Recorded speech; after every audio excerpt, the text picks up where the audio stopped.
जी अस्सलाम वालेकुम and welcome to my YouTube channel.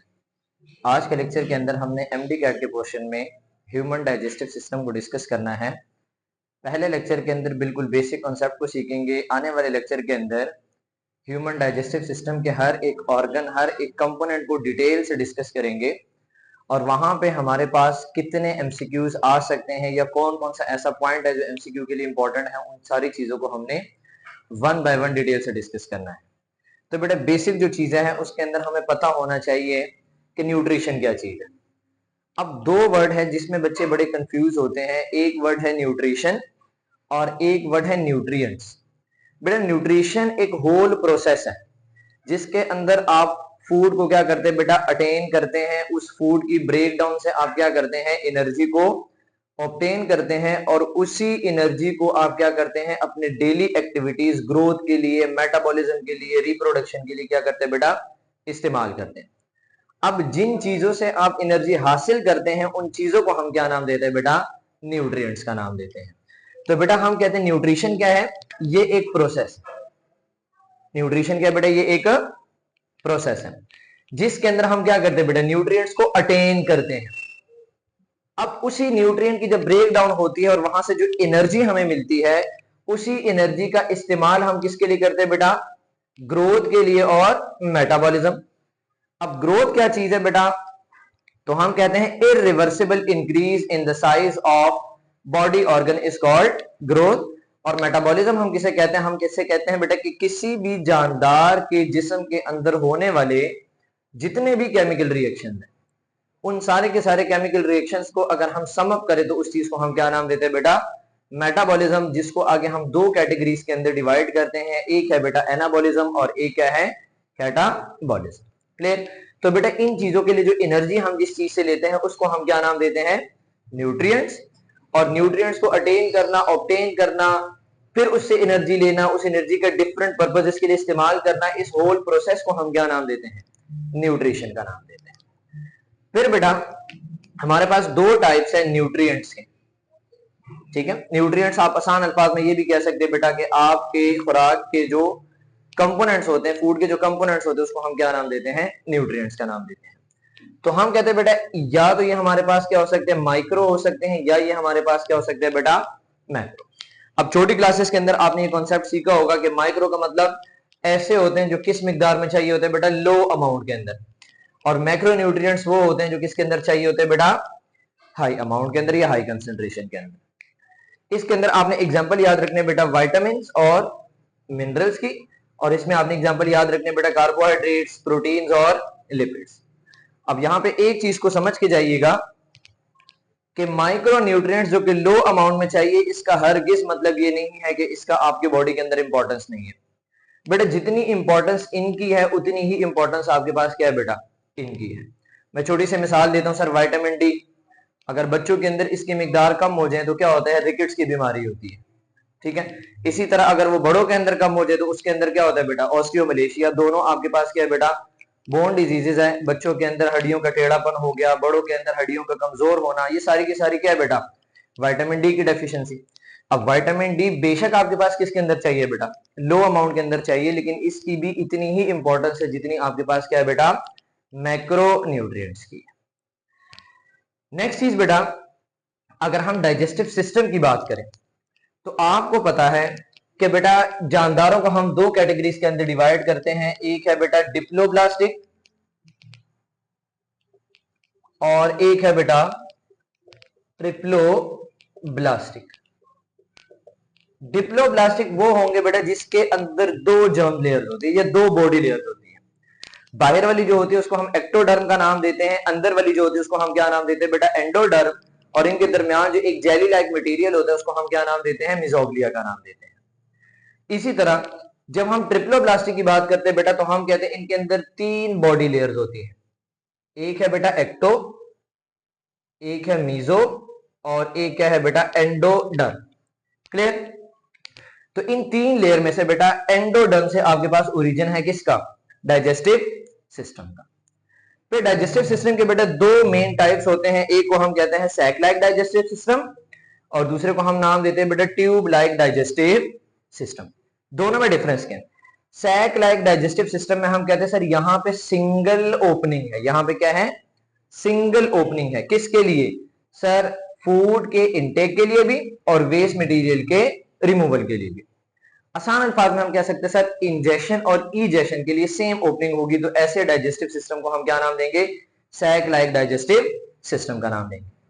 और अगर बेटा यही ओपनिंग आपके पास क्या हो जाए, सेपरेट हो जाए, किसके लिए, फूड के इनटेक के लिए और वेस्ट मटेरियल के रिमूवल के लिए, तो उसको हम क्या नाम देंगे बेटा, tube like digestive system. Sac like digestive system में हम नाइडेरिया की एग्जांपल ले लेते हैं। ये हमारे पास हाइड्रा है सर, यहाँ पे ये सिंगल ओपनिंग है जहां पे फूड ने एंटर होना है और इसी से बेटा वेस्ट मटेरियल ने क्या करना है, आउट होना है। जबकि ट्यूब लाइक डाइजेस्टिव सिस्टम अगर हम अपनी बॉडी की बात करें तो सर फूड के एंट्रेंस के लिए अलग ओपनिंग है और वेस्ट मटेरियल के एंट्रेंस के एग्जिट के लिए क्या बेटा, अलग आपके पास ओपनिंग है। अब इस दौरान क्या होता है, फूड की डाइजेशन भी होती है और एब्जॉर्प्शन भी होती है। तो ये बेसिक दो टाइप्स आपने याद रखने हैं डाइजेस्टिव सिस्टम के। अब नेक्स्ट जो हमारा बेटा मेन टॉपिक है वो क्या है, ह्यूमन डाइजेस्टिव सिस्टम। अब यहां बच्चे बड़े कंफ्यूज करते कि सर डाइजेस्टिव सिस्टम क्या है, एलिमेंट्री कैनाल क्या है, जीआईटी गैस्ट्रो इंटेस्टाइनल ट्रैक्ट क्या है। तो बेटा डाइजेस्टिव सिस्टम को हम दो मेन पार्ट्स के अंदर डिवाइड करते हैं। एक हमारे पास क्या है, एलिमेंट्री कैनाल, जिसको हम जीआईटी गैस्ट्रो इंटेस्टाइनल ट्रैक्ट का नाम भी देते हैं, जिसके अंदर मेन ऑर्गन्स आते हैं आपके पास। और इसकी हेल्प करने के लिए बेटा जो एसोसिएटेड स्ट्रक्चर है, जो एसोसिएटेड ग्लैंड्स है, जो एसोसिएटेड ऑर्गन्स हैं, जब इन दोनों को मिलाएंगे तो बेटा आपके पास क्या बनेगा, डाइजेस्टिव सिस्टम। और यहां पे एक और चीज आपने याद रखनी है कि इसकी जो बेटा टोटल लेंथ होती है वो आपके पास कितनी होती है, 9 फीट होती है। क्लियर। अब एलिमेंट्री कैनाल के अंदर जो मेन ऑर्गन है वो सबसे पहला क्या है बेटा, ओरल कैविटी, दूसरा क्या, फेरिंग्स, तीसरा एसोफेगस। यही वो एसोफेगस है जिसको हम क्या नाम देते हैं, फूड पाइप का नाम देते हैं। स्टमक, स्मॉल इंटेस्टाइन और लार्ज इंटेस्टाइन, इन सारों की डिटेल हमने आने वाले लेक्चर के अंदर वन बाय वन डिस्कस करनी है। और इसके साथ बेटा जो एसोसिएटेड स्ट्रक्चर है या ग्लैंड है, उसके अंदर बेटा 3 पेयर्स ऑफ सलाइवरी ग्लैंड, दूसरी चीज क्या है बेटा लीवर, और तीसरी चीज आपके पास क्या है बेटा, पैंक्रियास।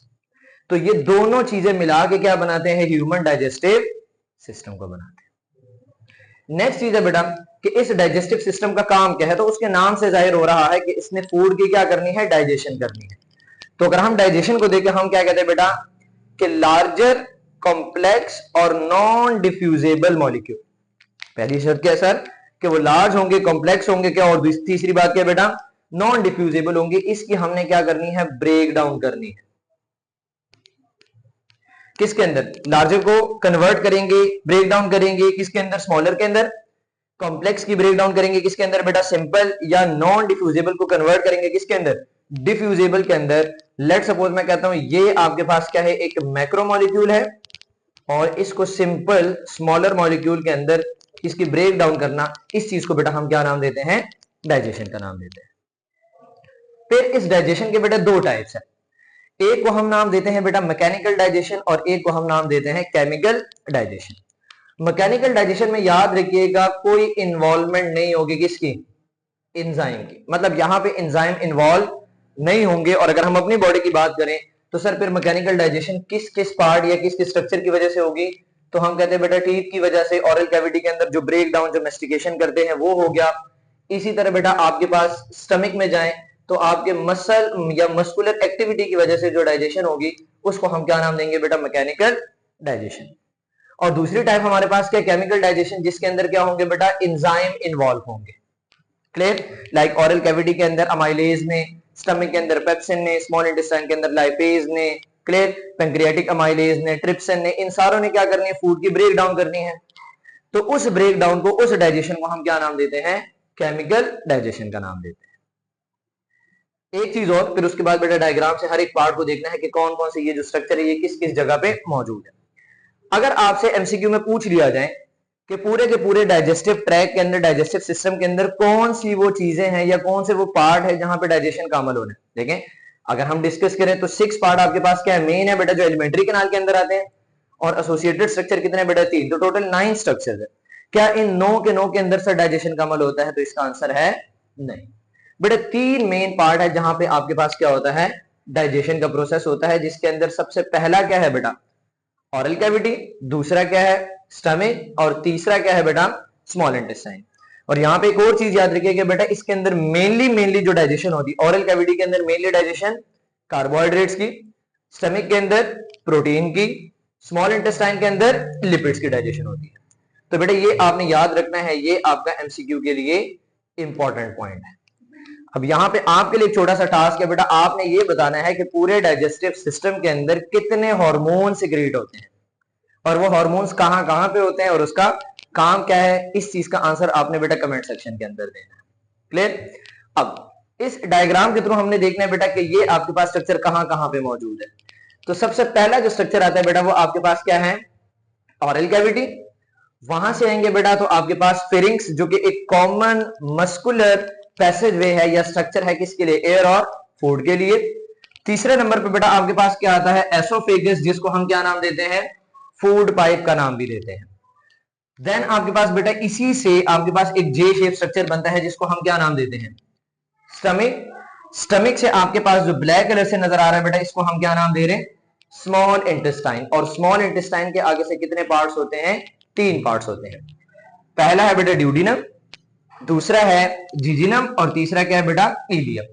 अब यहां पे हमने एक बात की, सर स्मॉल इंटेस्टाइन के अंदर डाइजेशन होती है किसकी, लिपिड की। यहां पे एक चीज समझिएगा बेटा, ड्यूडिनम और जिजिनम के अंदर डाइजेशन का प्रोसेस कंप्लीट हो जाता है, और इलियम वो पार्ट है बेटा जहां पे एब्जॉर्प्शन ऑफ फूड ने होना है, चीज ने आपके ब्लड के अंदर क्या होना है, एब्जॉर्ब होना है। देन उसके बाद बेटा ये जो पार्ट नजर आ रहा है ग्रीन कलर से, इसको हम क्या नाम दे रहे हैं, लार्ज इंटेस्टाइन। लार्ज इंटेस्टाइन के अंदर बेटा 3 पार्ट है, सीकम, कोलोन और रेक्टम। सीकम की फर्दर बेटा क्लासिफिकेशन है आपके पास असेंडिंग, सॉरी कोलोन की आपके पास बेटा फर्दर क्लासिफिकेशन है, असेंडिंग कोलोन होता है, ट्रांसवर्स कोलोन होता है, डिसेंडिंग कोलोन होता है बेटा, और ये जो पार्ट नजर आ रहा है इसको हम क्या नाम देते हैं बेटा, सिग्मोइड कोलोन। और एंड पे आपके पास जो स्ट्रक्चर नजर आता है बेटा, उसको हम क्या नाम देते हैं, रेक्टम का नाम देते हैं, जहां पे वेस्ट मटेरियल ने टेम्परेरीली स्टोर होना और उसके बाद बॉडी से आउट हो जाना। यहां पे एक और पॉइंट याद रखिएगा बेटा कि जो सीकम है आगे ब्लाइंड एंड है इसका, इसको हम क्या नाम देते हैं, अपेंडिक्स का नाम देते हैं। क्लियर हो गया बेटा? तो ये थी सारी के सारे डिस्कशन आपके ह्यूमन डाइजेस्टिव सिस्टम से। आज के लेक्चर के अंदर हमने बिल्कुल बेसिक चीजें सीखी है। आज हमने ये सीखा है कि टोटल आपके पास ऑर्गन कितने हैं, कहां कहां पे मौजूद हैं, कहां कहां पे डाइजेशन होती है, डाइजेशन कितनी तरह की होती है।